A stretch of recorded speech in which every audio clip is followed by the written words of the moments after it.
Before Christmas break. I'm Natalie Brand with what Democratic leaders are now saying about timing and the big legislative issue they're focused on before the end of the year. Morning rains, but we're far from over to the point where we now have flood watches for our counties down to the south. I'll have the latest from the Skywatch Weather Center. Oh, how exchanging credit card points for airline seat upgrades is easier than ever. The 4 states' most watched news starts now. The Joplin School Board debates the district's COVID response plan. This is KOAM News at Noon. I'm Tanya Bach. Topping our first 7 minutes, board members vote to change the current visitor policy. The change now allows visitors back into the buildings just in time for upcoming Christmas parties. The district is required to review its COVID-19 plan every 6 months. And that's what board members set out to do this past Tuesday. However, the board was not able to agree on proposed changes and failed twice to pass those changes. We don't want to rush to get something that's not right. So if it takes us until the beginning of January or a couple weeks in, or maybe even our January board meeting, we're going to get it right as opposed to get it fast.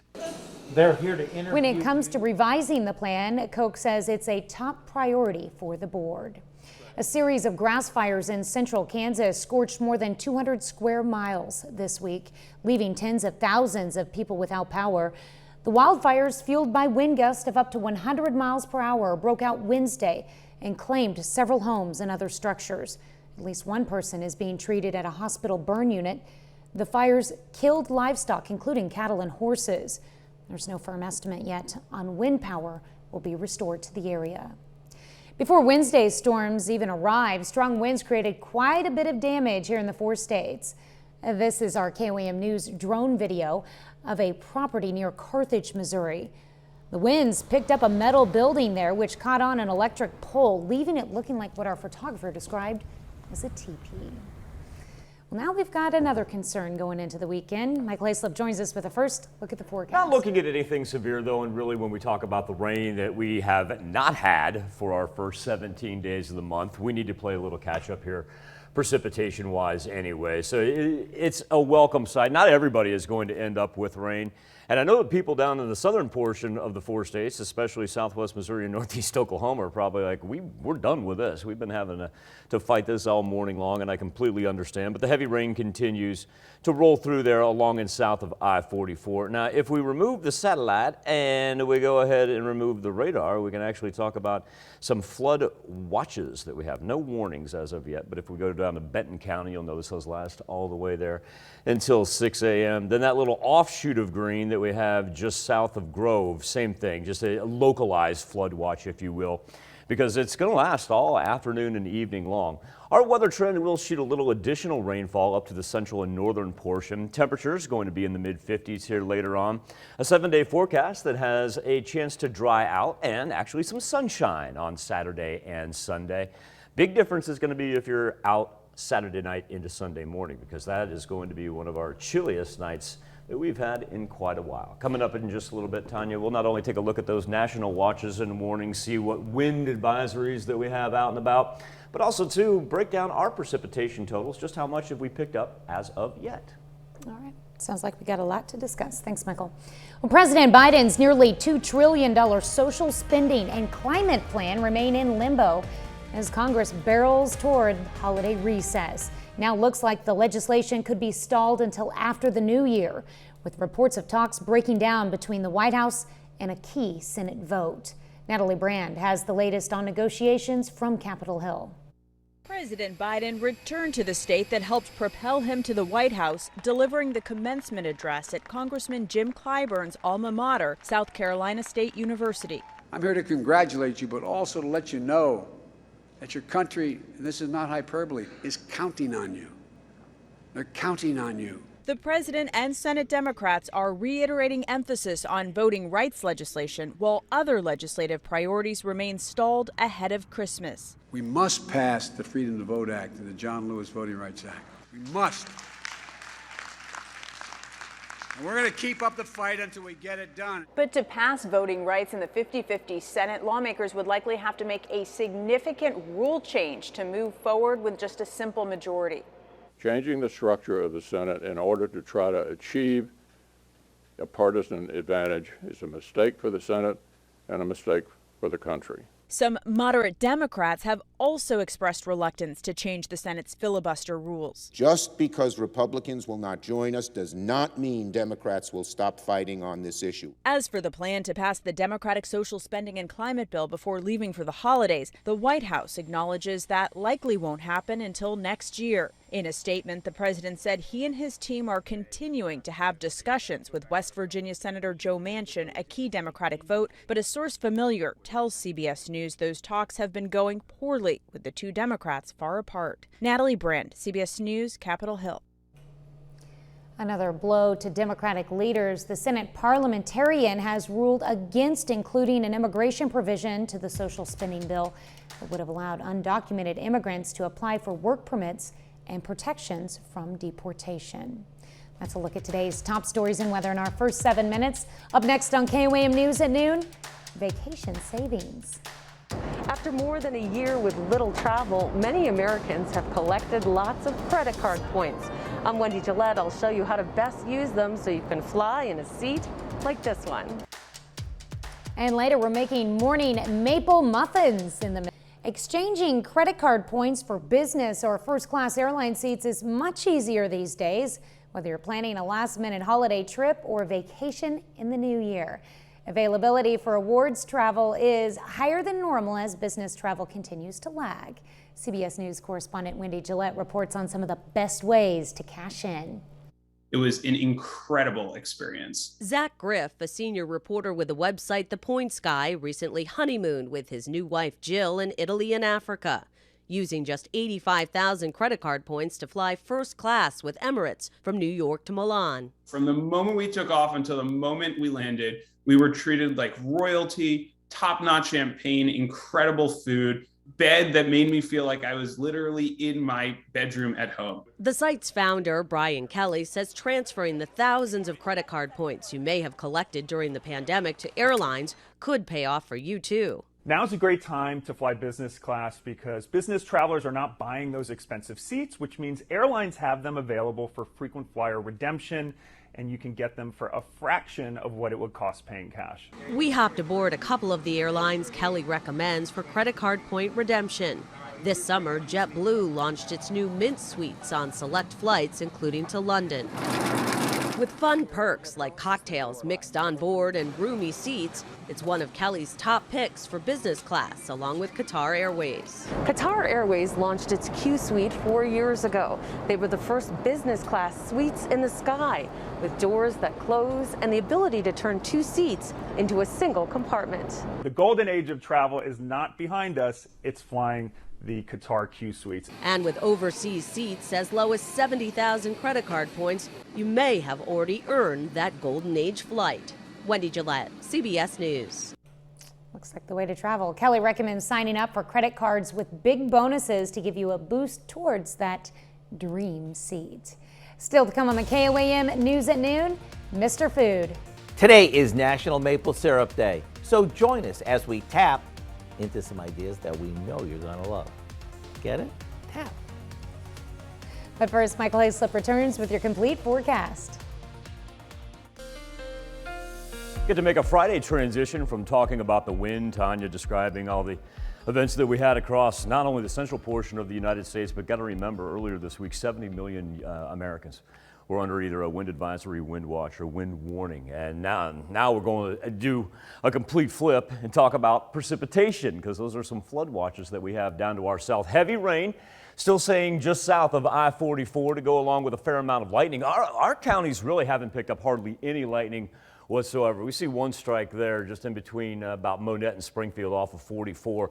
Not a whole lot of action for the central and northern part, but it's just been very, very consistent rolling through Oklahoma, then into northwest Arkansas. Got a report from our good friend Mike in Anderson, Missouri, saying 51 and a slow and steady rain. But as you see that lightning begin to increase right there, no surprise that Benton County in northwest Arkansas is under that flood watch until Saturday morning. But that's our only highlighted county that is a part of this event. As far as the precipitation we've picked up, Here's why. It's just going to keep on rolling through all afternoon and evening long. As you get north of 44, we do see little pockets right there that approach about an inch of rain. That was very, very early this morning, and then out to the west and really throughout the north. You're not going to hardly see any precipitation for Friday, which not necessarily a bad thing, because when we go back from December 1 all the way to today of the 17th, we should be sitting at about 1.43 inches. We're exactly 1 inch off. Joplin Regional Airport really only picked up about 6/100ths of an inch so far since the rain started earlier this morning. 7th in the range line at one point in time. It was wet this morning. Now it remains dry. 52 degrees is where we are. And even if you're headed down to the south, don't plan on running into anything severe. It's just going to be steady rain. It's just going to persist for quite a little bit. 50 degrees right now in Carthage, 52 in Chanute, and 51 in Joplin. So we've already exceeded our normal high for this time of year. Reason it's just going to stay really on that track south of I-44 is because it's going to ride the jet stream. You can tell where the thunderstorm activity has the best shot. That's going to be down to the southeast of us, where we see that color contour change, but once again hampering tornado recovery efforts in portions of northeast Arkansas and up through western Kentucky, because it really doesn't want to have a whole lot of movement. Not one of those that's going to continue to shoot toward the northeast, almost stall out just where it is right now. Our afternoon planner up into the mid-50s, so not too bad. Wind, negligible. East, 5 to 10 miles per hour. No big deal on that one. And then overnight, it will finally begin to clear off by the time we get into Saturday. Now, before we get there, once again, just keeps on rolling through. So if you got Friday night plans, you plan on running down either toward northwest Arkansas, even if you are running down 44. Don't be surprised here later on in the evening if we don't see it in between the Tulsa and Bonita exits on 44 as well. But eventually kind of staying off, diving down to the southeast. Saturday starts as mostly cloudy, but then we get a little sunshine. I tell you what though, if you got Saturday night plans into Sunday, do yourself a favor and bundle up, as we're going to be down into the low 20s. Thank goodness we're able to get rid of that precip before that happens. And then as we get into Sunday, it's going to be absolutely gorgeous. Whole bunch of sunshine and temperatures back up into the 40s. So that severe thunderstorm risk for Friday and Saturday really drops down by the Red River just to the Oklahoma-Arkansas state line, so way far to the south of us. And as we progress for the rest of our day, that's going to be about that, half an inch to an inch and a half still remaining for our far southern counties of southwest Missouri. But then as you get down there into central Arkansas, that's that 2.5 to 4 inch range that they're going to be dealing with.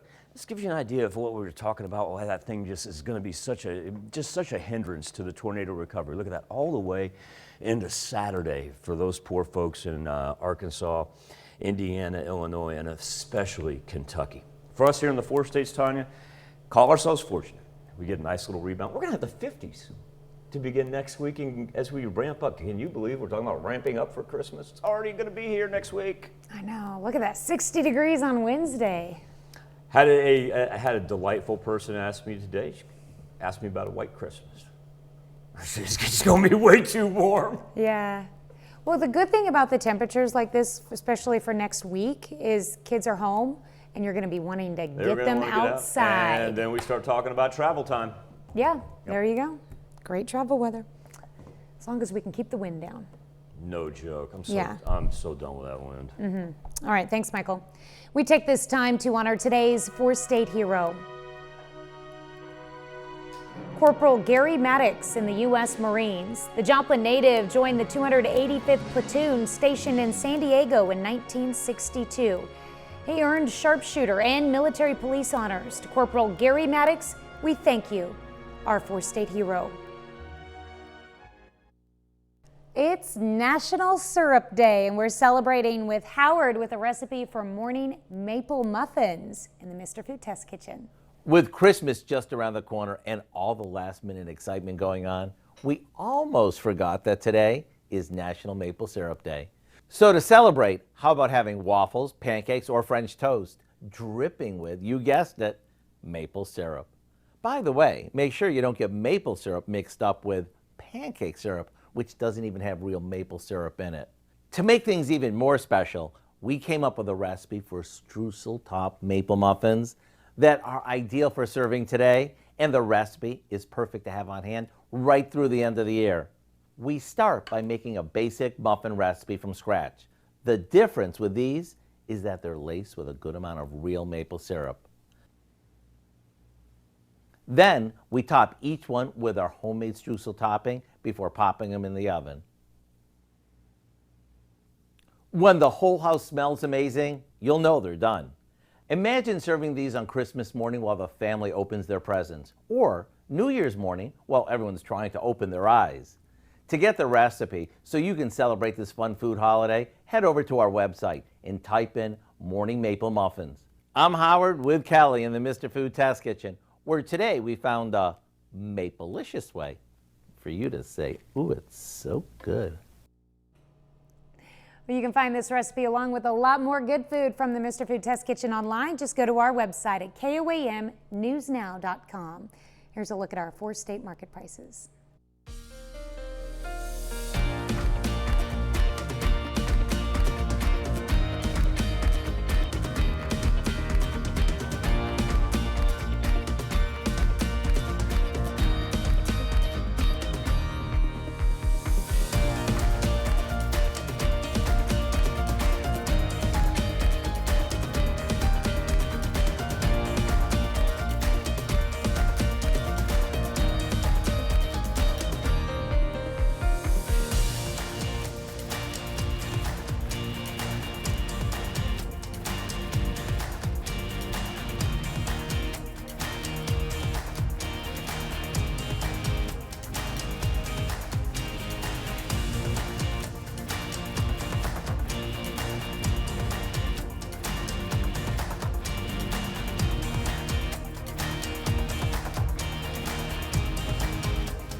Well, a Broken Arrow teen has quite the bragging rights after his mullet was voted Best in America.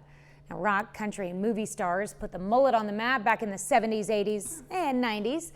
It's a dude Tyler Billingsley has been rocking for about 2 years. His barber, Rob Cherry, says it's still the business in the front and party in the back style, but with a twist. It's more of a comb-over mullet, so I call it the modern mullet because a lot of them, it was just like very bushy up here, like they had bangs, and then you had them. Perfect enough for Rob to encourage Tyler to enter the USA Mullet Championships, which he did, and his modern mullet was voted Best Mullet in America in the teen division. Everything old is new again. It all comes back in some form or another eventually. I've known Dow for 2 decades now, and I've been trying to convince him that him and I need to enter the World Mullet Championship. Oh, this was the American one, teen division. That's the American one. Yeah. And the teen division definitely rules us Dow out. and I are going international, folks. Oh, are we? International. You're going to have to keep trying to persuade me We're on big that in one. Eastern Europe. Yeah. Look at the Skywatch Storm Tracker. Starting to pick up a little lightning there in Ottawa County. Remember, after we're done with this today, a nice looking weekend. Temperatures in the 40s. Bundle up if you're out Saturday night. All right, what do we have coming up tonight at 5? Well, at 5, with the holidays almost here, a lot of families are discussing how to stay safe, and that's going to include COVID-19 testing before gathering for a lot of people. We're going to look at your options for testing in Health Watch. Plus, hospitals to our north in the Kansas City area experience a steep climb in COVID admissions. We're going to tell you what they're facing and how our local hospitals are faring so far. And we take you to a winter market in Quapaw, Oklahoma, raising funds for scholarships. Those stories, a lot more, of course. No mullets probably tonight. KOAM News at 5. We might have a mullet, Maybe. who knows? Thanks for joining us for KOAM News at Noon. We'll see you right back here at 5 o'clock.